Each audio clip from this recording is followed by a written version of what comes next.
رکھے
جگر پر ایک تیر لگا خل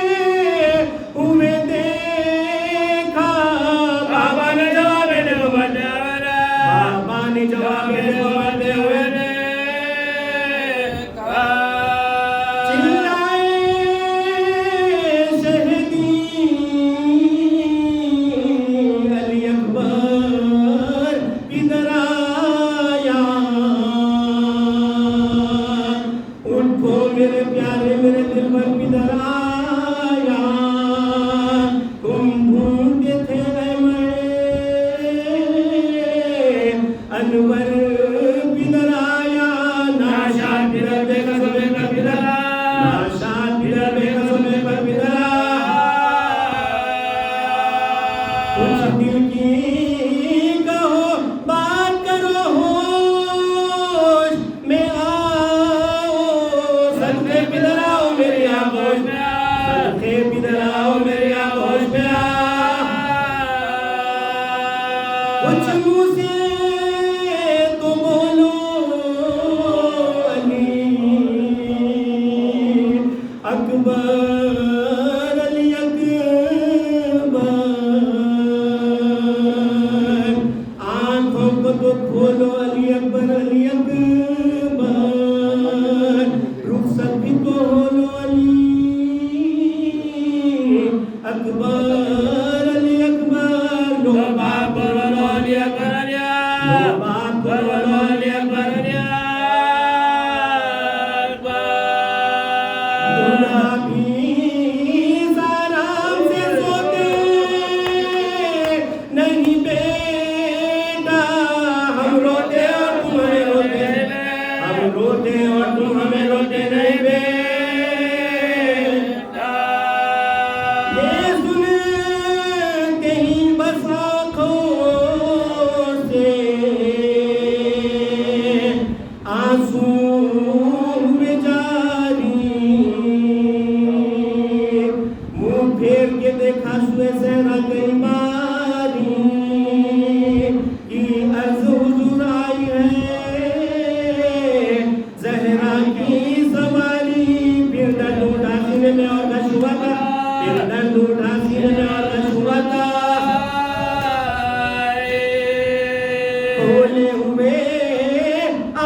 ہادی کو سلام کر سکتے ہیں۔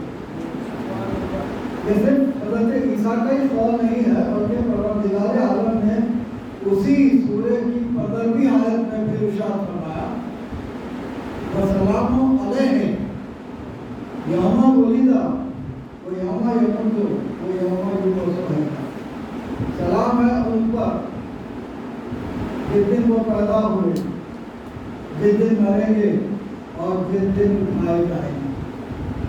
اور اسی لیے ہم اپنی مجلسوں کی ابتدا سلام سے کرتے ہیں اور انتہا بھی سلام پر کرتے ہیں۔ یہ قرآن مجید میں پروردگار عالم واضح طور پر کہہ رہا ہے کہ ان ہادیوں کو سلام کرنا چاہیے کب جب وہ پیدا ہوتے ہیں، جب وہ انتقال کر جاتے ہیں اور جب دوبارہ اٹھائے جائیں گے، تو آخرت میں بھی ہم یقیناً سلام کریں گے ان ہستیوں کو۔ اور سوال یہ پیدا ہوتا ہے کہ ہم یہ ذکر کیوں کرتے ہیں؟ سلام تو ٹھیک ہے، ان ہستیوں کا ذکر کیوں کیا جاتا ہے؟ تو اسی سورہ میں 41ویں آیت میں پروردگار عالم ارشاد فرماتا ہے اپنے حبیب کو مخاطب کر کے وَاذْكُرْ فِي الْكِتَابِ إِبْرَاهِيمَ إِنَّهُ كَانَ صِدِّيقًا نَبِيًّا، اے میرے حبیب ابراہیم کا ذکر کیجئے کتاب میں، کیونکہ وہ صدیق نبی۔ معلوم ہوا صفت کے ساتھ جب ذکر کا حکم دیتا ہے پروردگار عالم، تو اب یہ صفت جہاں جہاں ہوگی ان کا ذکر ہوگا۔ جب جناب ابراہیم کا ذکر ہو رہا ہے بطور صدیق، تو اگر ملائے کائنات صدیق اکبر ہیں تو یقیناً ان کا بھی ذکر ہونا چاہیے۔ لیکن عجیب بات یہ ہے کہ حضرت کتاب اللہ کہنے والے حضرت ابراہیم کے لیے کہتے ہیں کہ معاذ اللہ 3 جھوٹ کہے۔ قرآن کہہ رہا ہے صدیق نبی ہیں، اور لوگ کہتے ہیں کہ 3 جھوٹ جناب ابراہیم نے کہا۔ کون سے جھوٹ؟ کہا یہ چاند، یہ ستارہ، یہ شمس، یہ سارے کیا میرے رب ہیں؟ سوال ہے، یہ میرے رب ہیں۔ دیکھیے قرآن اس وقت سمجھ میں آتا ہے جب لسان اللہ کے لہجے سے سمجھتا ہے، ورنہ سمجھ نہیں سکتی۔ اب اگر اسی جملے کو جب ابراہیم علیہ السلام نے کہا یہ میرا رب ہے، یہ دیکھیے یہ لہجہ الگ ہے، یہ میرا رب ہے، یہ لہجہ الگ ہے، جملہ وہی ہے۔ اگر میں ایک جملہ لکھ دوں آپ کے لیے کہ مجھے روکو مت جانے دو، اگر کہیں کوئی کاما نہ ہو، کوئی اسٹاپ نہ ہو، تو پڑھنے والا 2 طریقے سے پڑھ سکتا ہے، مجھے روکو مت جانے دو یا مجھے روکو مت جانے دو، دونوں طریقے سے پڑھ سکتا ہے۔ معلوم ہوا لہجہ جہاں یہ ان حروف کے درمیان، ان الفاظ کے درمیان اگر کوئی اسٹاپ والا نہیں ہے تو لہجہ ہونا چاہیے۔ لہجہ اگر معلوم ہو تو صحیح مطلب معلوم ہوتا ہے۔ پروردگار عالم صدیق کہہ رہا ہے اور جناب ابراہیم کو لوگ جو ہے کہتے ہیں کہ 3 جھوٹ معاذ اللہ۔ اور ابراہیم نے کہا کیا تھا؟ یہ میرا رب ہے، یہ میرا رب ہے، یہ میرا رب ہے۔ تو یہ بیانیہ جملہ نہیں تھا، سوالیہ جملہ تھا۔ یہ میرا رب ہے، یہ سوالیہ جملہ تھا جناب ابراہیم کا، لیکن اسے بیانیہ جملہ بنا کے جناب ابراہیم کی طرف جھوٹ منسوب کر دیا۔ تو معلوم ہوا کہ جو صدیق ہو اس کا ذکر ہونا چاہیے۔ اس کے بعد جناب موسیٰ کا ذکر آتا ہے، تو پروردگار عالم ارشاد فرماتا ہے وَاذْكُرْ فِي الْكِتَابِ مُوسَىٰ إِنَّهُ كَانَ مُخْلَصًا نَبِيًّا رسولا۔ موسیٰ کا ذکر کیجئے کتاب میں، اس لیے کہ وہ کیا تھے؟ مخلص نبی۔ معلوم ہوا کہ جس میں خلوص پایا جائے اس کا ذکر کرنے کا حکم پروردگار عالم دے رہا ہے۔ اور اگر ایسا مخلص ہو کوئی کہ خلوص کی منزل یہ ہو کہ سجدے میں سر ہو اور تیر نکال لیا جائے اور احساس نہ ہو تو اس خلوص کی منزل پر جو ہے اس کا ذکر کیوں نہیں ہوگا؟ پھر ان کا ذکر ہوگا. اور اس کے بعد پھر ایک آیت میں ارشاد ہوتا ہے وَذْكُرْ فِي الْكِتَابِ إِسْمَاعِیلَ إِنَّهُ كَانَ صَادِقَ الْوَعْدِ. اسماعیل کا ذکر کرو کتاب میں اس لیے کہ وہ صادق الوعدہ تھے. وہ وعدہ انہوں نے پورا کیا تھا. کیا وعدہ پورا کیا تھا؟ جب باپ نے کہا کہ بیٹا میں نے خواب دیکھا ہے تو ایک مرتبہ تیار ہو گئے ذبح کے لیے اور آگے بنا میں تیاری کر کے ذبح ہونے کے لیے تو اپنا وعدہ وفا کیا تھا لیکن بچا دیے گئے. اس کے باوجود پروردگار عالم کہہ رہا ہے کہ چونکہ انہوں نے وعدہ وفا کیا تھا لہذا ان کا ذکر ہونا چاہیے. اگر امام حسین علیہ السلام نے عالم بالا میں ذبح عظیم کا وعدہ کیا تھا تو ایسی صورت میں امام حسین علیہ السلام کا ذکر تو نہیں ہونا، یقیناً ان کا بھی ذکر ہوگا. اور آج مجھے آپ کی خدمت میں یاد کرنا ہے کہ امام حسین علیہ السلام وارث انبیاء ہیں. ہم جو سلام کرتے ہیں زیارت وارثہ میں السلام علیکم یا وارث آدم صفوت اللہ، السلام علیکم یا وارث نوح نبی اللہ، السلام علیکم یا وارث ابراہیم خلیل اللہ، السلام علیکم یا وارث موسیٰ کلیم اللہ، السلام علیکم یا وارث عیسیٰ روح اللہ، السلام علیکم وارث محمد بن حبیب اللہ.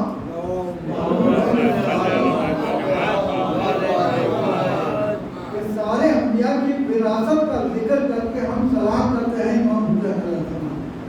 تو آج میں آپ کی خدمت میں عرض کروں گا کہ امام حسین علیہ السلام ان انبیاء کی کن کن وراثتوں کے حقدار. تو پہلی منزل میں جناب آدم کا ذکر ہے. السلام علیکم آدم صفوت اللہ. آپ کا سلام جو آدم کے جو چنے ہوئے ہیں ان کے وارث ہیں. نہیں بلکہ میں آپ کی خدمت میں عرض کروں کہ وراثت دو قسم کی ہے. ایک ان تمام صفات کی جو ہر نبی میں موجود ہے، مشترکہ صفات، اور کچھ صفات ایسے ہیں جو ہر نبی میں الگ الگ ہیں. امام حسین علیہ السلام مشترکہ صفات کے بھی وارث ہیں اور الگ الگ صفات کے بھی وارث ہیں. تو آج آپ کی خدمت میں عرض کروں گا مشترکہ صفات کے وارث کس طرح ہیں. پہلی صفت جو ظاہر ہوئی جناب آدم سے وہ علم کی صفت. جہاں پروردگار عالم نے ارشاد فرمایا کہ جناب آدم کو اسماء کا علم دیا. علامہ آدم الاسماء کلھا. جناب آدم کو کل اسماء کا علم دیا گیا.